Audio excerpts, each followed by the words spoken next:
Hello, listeners. We've come across another file pertaining to the Darwin Project. For those of you who are not familiar with this storyline, I would suggest going back to Season 1 and listening to the first 2 episodes of Level 1, and then go to Season 2 and listen to Level 2. For those of you who have been following this project since its first release, here is a reminder and a recap on what has been going on. James had woken up, strapped to a chair, confused and rightfully scared. He wondered where he was and why he was so confined. His memory was gone, and a man over the loudspeaker introduced him to the game called the Darwin Project, where a group of contestants would have to brave horrors to win a large sum of money. Level 1 was a night of pure survival, as James battled the undead and met up with a familiar woman named Rebecca.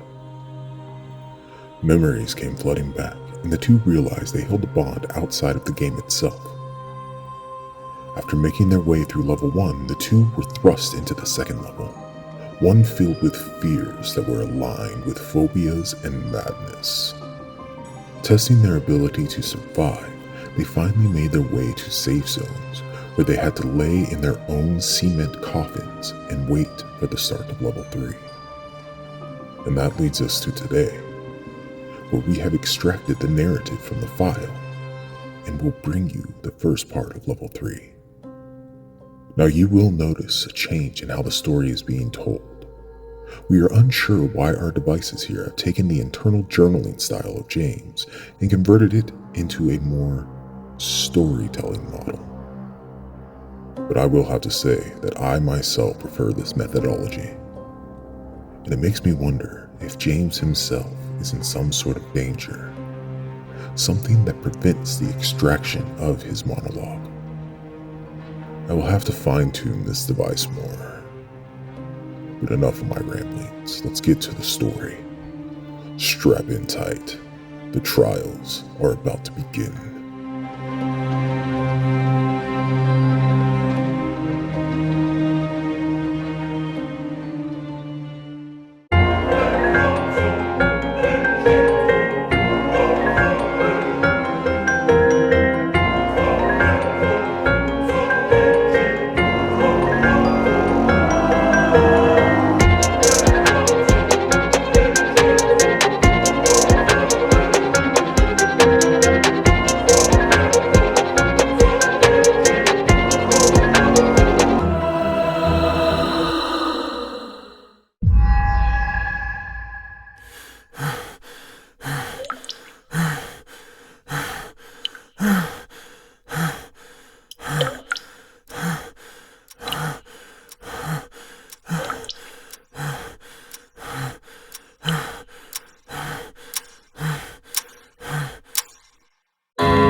James gasped awake, his body rigid and achy.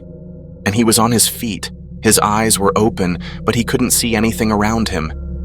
He panicked slightly, thinking that he was once again back in the cave system. Thinking of the spiders, the thing in the water, the cave walls closing in, and the acid rain. Why would they put him back in the cave? Were the people running this sick game not satisfied with the horrors that they already endured? Did they not make enough money off of them that last round? He felt himself become angry, his blood pressure rising and his teeth starting to clench and grind together so hard that his jaw started to hurt. He took in a deep breath. The air around him was damp and thick, almost as if he was in a jungle environment. And what if that was this next trial? Level 3. Survive an Amazonian environment filled with killer insects, jaguars, and vines that would choke the life out of you. His heart accelerated and pounded in his ears. Through the darkness, he reached out and his fingers scraped against rough concrete, and it clicked. He was still in the concrete coffin. He almost forgot. He was so worried about the horrors they just escaped and what challenges that they might soon endure that the thought of a modicum of safety slipped his mind. James stretched out his arms to get a feel for the size of the cement tomb that he was in. There was room on each side of him, enough to where he really didn't feel too claustrophobic. And that was good. He struggled with really confined spaces and almost lost his shit when the walls literally started closing in on him in the last trial. His feet were beginning to feel achy and sore. He had no clue how long he had been out and standing on his feet, but it had to be at least an hour. Turning sideways and placing his hands against the front and back of the coffin, he lowered himself to the ground and stretched his legs out as far as he could, his feet touching the other wall and his knees resting with a slight bend. It wasn't perfect, but it was better than standing. And James sat there, not a thought in his mind. He rested and stared into the nothingness in front of him, his breathing controlled and the only noise he could hear. He leaned his head back and placed it up against the cold stone behind him. He closed his eyes and thought to himself, I just have this level left. I need to survive this and then let myself go on the next when I know Rebecca is safe. It was strange to him, this thought. He was willing to sacrifice himself to save the life of a woman he barely knew and had just only met. But I guess they had gone through a lot together in the time they were here. Zombies, giant spiders, weird time loops. Yeah, that probably has more to do with me wanting to die than some hero complex. I don't want to go on living knowing that there are things like this being manufactured out there. Or that there is a group of the ultra-rich willing to pay large sums of money just to watch this all happen. That's not the world I want to be in anymore. A klaxon alarm sounded and red flashing lights illuminated the coffin. James didn't even jump when it happened. He was numb to it now. He knew the alarm would sound, the lights would flash, and then the voice of the game master would come over some speaker. He would ramble on about how great the games have been and give him an update on just how much money is on the line in this next trial. And he will let them know just how many people are left. That is what James was ready to hear. Because in his mind, there were only two that mattered this round. Him and Rebecca. The rest could all die. Like a prophet predicting the future, the loudspeaker came on and the game master started talking. Hello, contestants, and welcome to Level 3 of the Darwin Project. We do hope you have been having a fun time up here. We sure have. Now, let's give you a little update here. There are just 2 levels left. The one you will start momentarily, and then the final level. And oh, we cannot wait for that one. Should be a riot. But before we get into any of that, let's go over how many of you are left. Does anyone have any guesses? What?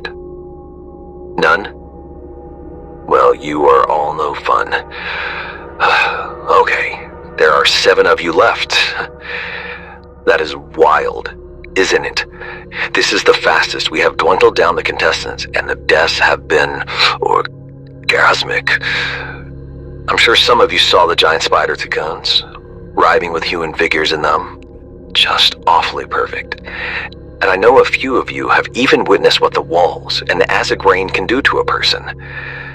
But at least those were relatively quick deaths. There was still a group of 3 stuck within a time loop. Of course, we shut the exit down so they can never escape. And there is a good pool of side bet money on who will eat who first. Just delightful. And speaking of money, let's go over the funds that have been collected so far. With 43 of you eliminated, that means the base prize pool is up to $86 million. Level 1 had an additional 80 side bets for $80 million more dollars. And level 2 had 20 more bets, adding in $100 million. All in all, the base pool is up to $266 million. That brings the take-home for a singular contestant to be $133 million. Not too shabby, and by far one of the highest prizefuls we have ever seen. And now there's only more room to grow. If that doesn't motivate you to survive, well then I guess nothing will. So, on to this level. The coffin began to move laterally, as if on a conveyor belt of sorts. James rose to his feet and braced himself against the side walls as the cement structure swayed slightly back and forth, reminding him of the time he was out at sea as a child. His parents had taken the family on a trip to the East Coast one summer, and they had chartered a large vessel glass bottom boat tour. The ride out was relatively calming, but once the ship had started coasting, and as the waves rocked it ever so slightly back and forth, James grew nauseous and ended up throwing up over the balcony of the viewing room, vomit splattering and sticking to the glass below. It was horrific, and had even started a small chain reaction from others on the boat. The stench in that room was tangible, and he remembered his father dragging the family out of the room before anyone noticed who had started the whole escapade. Needless to say, he never went out to sea again for the fear of reliving that memory once more. But here he was, stuck in a coffin that swayed as if it were in water. His stomach began to churn, and he started to focus on the announcer, just to keep his mind occupied. You will be up for a real challenge. Something new was created. Something until now we have only heard of in horror stories. And no, it's not zombies. Zombies are real contestants and are a fan favorite here in the trials. What I am talking about is something more cunning, something more devious, something old but new. And that's all the hints I will give. The rules are the same. Survive. But there is one added bonus here. There will be no time limit. The games will persist until there are only 3 of you left. We do hope you have fun. The games start in 15 seconds. The coffin stopped moving abruptly, and James felt it begin to tilt backwards as if in free fall. He let out a choked cry as the cement object fell back, hitting the ground hard behind him. His head bouncing off the hard surface, causing his vision to tunnel. A red countdown timer appeared on the viewing screen, counting down from 15. The seconds ticked by agonizingly slow as James's vision blurred in and out. A zap hit the back of his neck, causing his body to convulse and his teeth to clench together so hard that he swore they would shatter. His body stilled as the pulsing current stopped and his nerve endings were on fire. The speakers crackled to life.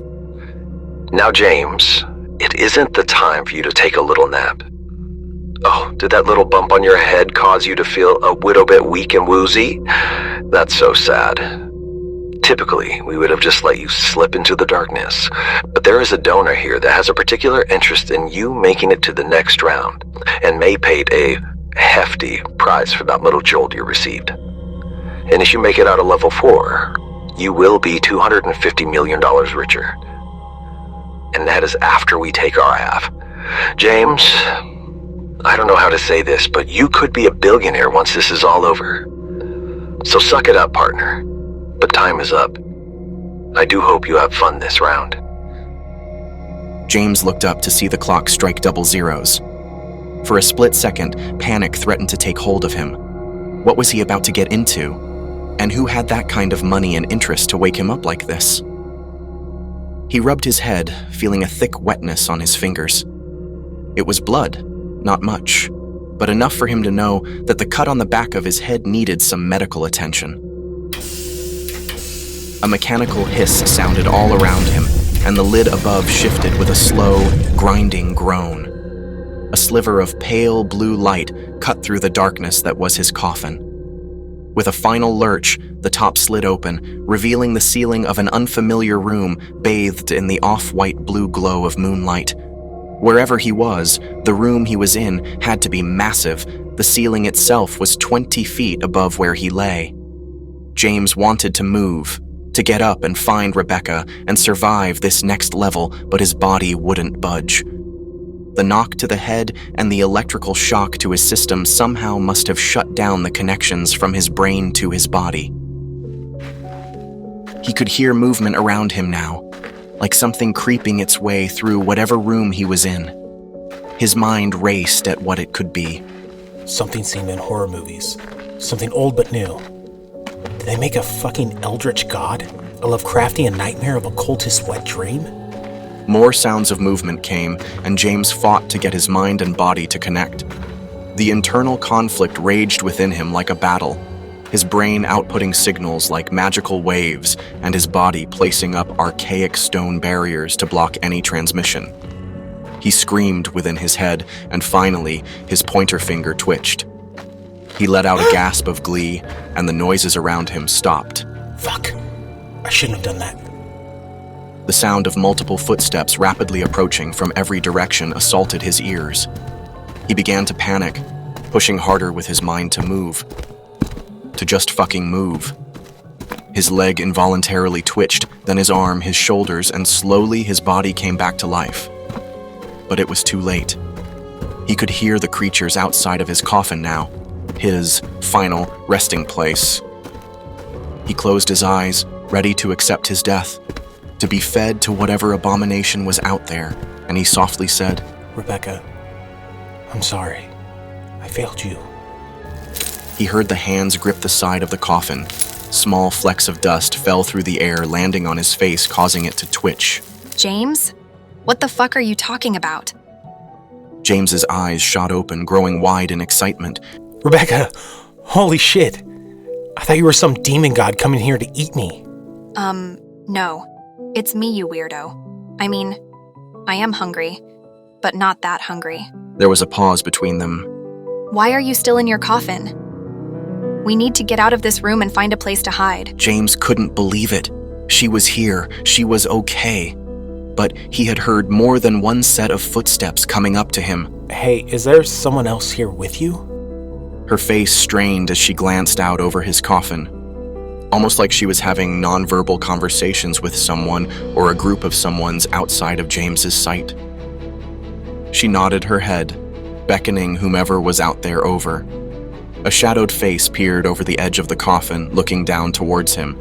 From what he could tell, it was a man, or maybe a woman with a pixie cut. Their face held no real defining features. It wasn't until they spoke that James realized what their gender was. Hi, I'm Alice, and I am assuming you must be James. Nice to meet you, Alice. Yeah, I'm James. Why are you just laying there, James? These coffins have been open for quite some time. Most everyone has left this room and have gone off to do whatever they do. James really didn't know what to say or how to put it. He was going to tell both the women about the electrical shock, but he really didn't want to divulge that it was paid for by one of the donors. One that seemed to favor him over the others. But then, why would he have been shocked? They would ask so many questions. So, he said what he thought would harbor the fewest questions. Well, I want to get up, but my body is sort of not working. When my coffin fell, I hit my head pretty hard and somehow triggered the electrical impulse system within these damn devices. And it shocked me for a good few seconds. I can make some movements, but for right now, I'm kind of stuck. Oh, shit. That had to have been painful. Maybe we can lift you out of there and drag you to a safer spot. Maybe. Nothing against the two of you, but I weigh a lot, and it's not like we have been eating like kings and queens the past couple of days, weeks. God, I don't know how long we've been in here. It's been roughly 5 days. Don't ask me how I know, I just know. Rebecca and James looked at Alice, suspicion building behind their eyes. Rebecca's eyes softened, and she shook her head up and down, giving a coy smile. James furrowed his eyebrows in confusion. Hold on, I'm lost here. What is it that you two know that I don't? Rebecca laughed, stepping away from the coffin. My monthly cycle, James. It started the first night we were in here, and now it is nearing its end. If I am anything, I am always on time and regular. So, I can say with a great deal of confidence that it has been nearly 5 days. James blushed, and his arm spasmed, hitting the side of the coffin hard. Oh, look, He choked you back moved. a groan Do of it again. pain. I'm not sure that I can, but I guess I'll try. James concentrated, focusing on the appendage that just moved. And it happened. With more effort than he cared to exert, his hand rose in the air on command. A sly smile crossed his lips as he focused on moving his legs. And sure enough, it worked. One by one, he moved each leg independently of one another. Alice clapped her hands together and squealed in excitement. James couldn't help but laugh at the woman. She seemed so young, and with everything he knew she had probably gone through, she had somehow kept a positive demeanor. Feeling a bit more rejuvenated, he reached both hands up and sucked in a deep breath. On his exhale, he pulled upwards, lifting himself into a sitting position. He looked around the room.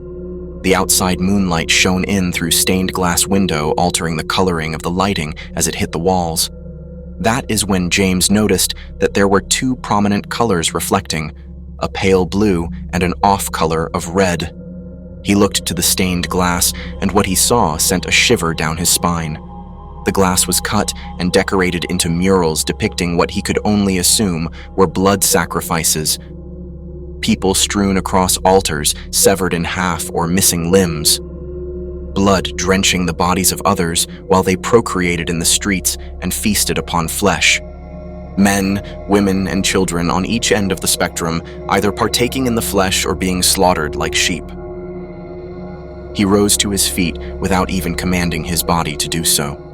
There came a slow clapping to his right. Glad you were able to join us. Listen, if your body is back in working order, I say we get the hell out of this room and hide. She sure is a grumpy one, isn't she? Yeah, she's been through a lot. Haven't we all, though? That doesn't mean she needs to be so mean. She means well, trust me. She just wants us to survive to the final level, and she is kind of impatient. But she does have a nice side. Does she, though? Yeah, I think she does. I can't really remember. It's been all stress in here, and that does a thing to a person. Well, you seem pretty normal. You know I can hear you both, right? James and Alice looked at each other and laughed. Sorry if I'm being a bit bitchy. I just want to survive. And I want you to survive too. I know this is a weird way to show that, but someone has to be logical and pushy about all of this. So, in a roundabout way, I'm trying to say I care about you, James. And Alice, I just met you, but you seem like a sweet girl. Someone we can trust. At least until the last level. The room seemed to grow darker with that statement, the smiles dropping from Alice and James. The three of them looked at each other. Yeah, until the last level. Until the last level. After a long moment of silence, James stepped out of his coffin and surveyed the room more. 7 coffins, including his, lined the floor in a circular fashion. The room they were in was also circular, focusing to a singular point where 2 massive wooden doors exited out into what he could only assume was the main room of wherever they were. He could see candlelight illuminating the area where an ornate red rug with golden tassels stretched across a rich marble floor. Are we in some sort of mansion? I don't know. We haven't really left this room, silly. Rebecca followed his line of sight and stared out of the open doors. Yeah, I think he is right. I can see what looks like a grand staircase leading up to an upper level, and the detail on the woodwork is just, well, it's beautiful. So what do you think this level may be then? The game master said something old but new, and he also said zombies were a real thing. I guess we can say for sure that they are real now. Maybe like ghosts? I don't think ghosts can hurt people, but you may be onto something. Maybe it is something supernatural. Well, a poltergeist then. Or many poltergeists. Oh, the thought of that gives me the creeps. Yeah, and if that's the case, how are we supposed to hide from something that can literally move through objects as if they are nothing? I don't think we can, and that leaves us with another option that I think we should seriously consider. Rebecca's eyes darkened as they bore into James. as if to tell him that there may not be any other way, and this is something they had to do. And James knew it too. He knew that whatever they faced in here, their objective would be surviving it, while also seeking out the other contestants to end them. He broke eye contact with her, letting his head fall to the side slightly in defeat. After a brief moment of further contemplation, he agreed with her. I know, and it's going to be hard, but I know that it may only be the only option we have. Wait, what are you saying? No, you are not suggesting that we kill the other contestants.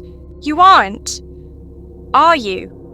That is exactly what we are saying, Alice. But only if we have to. James looked back at Rebecca, his face hard and his eyes burning with determination to make her understand what he was about to say. I am all for surviving, to making it to the last level, and I want us 3 to be there when it happens. I know that sounds off because only one of us can make it through the final stage. But just knowing that it is us going through whatever trial together, it brings me this fucked up sense of hope, you know? But I will not kill another person who is defenseless or who doesn't instigate an attack on us first. I will not kill in cold blood. And if I am to die in this stupid fucking game, I want my last thought to be the knowing that I did everything I could to do what was right, even in a bad situation. Are we all clear on that? Yes, I am with you on that. I've made it this far without hurting someone, and I don't want to do it now. James turned to Rebecca. Her face was scrunched up in disgust and rebellion. Her chin elevated slightly in defiance of what he had just said. Rebecca, are we clear on that? She folded her arms across her chest and turned her face to the side, peering out of the doorway once again. Yeah, James. All clear. Good. Now let's get the fuck out of this room and find some weapons and maybe some food. I am starving. Rebecca turned quickly and stomped out of the chamber. James stood there feeling defeated. He would have to keep an eye on her. He knew that the first chance she got, she would pounce. Her need for survival, for their survival, far outweighed any ideological notions of humanity. And after what she had went through in the first trial, he really couldn't blame her. Well, she is a murderous one, isn't she? Like I said, she's been through a lot. I think level 1 may have broke her a bit. That's understandable. I wept that first night. I found a hiding spot and just wept until the time was up. Kind of lucky if you ask me. Yeah. Hey, let's catch up to her before she wanders off and gets lost from us. With that, the two followed, exiting the room and entering into the nightmare of level 3.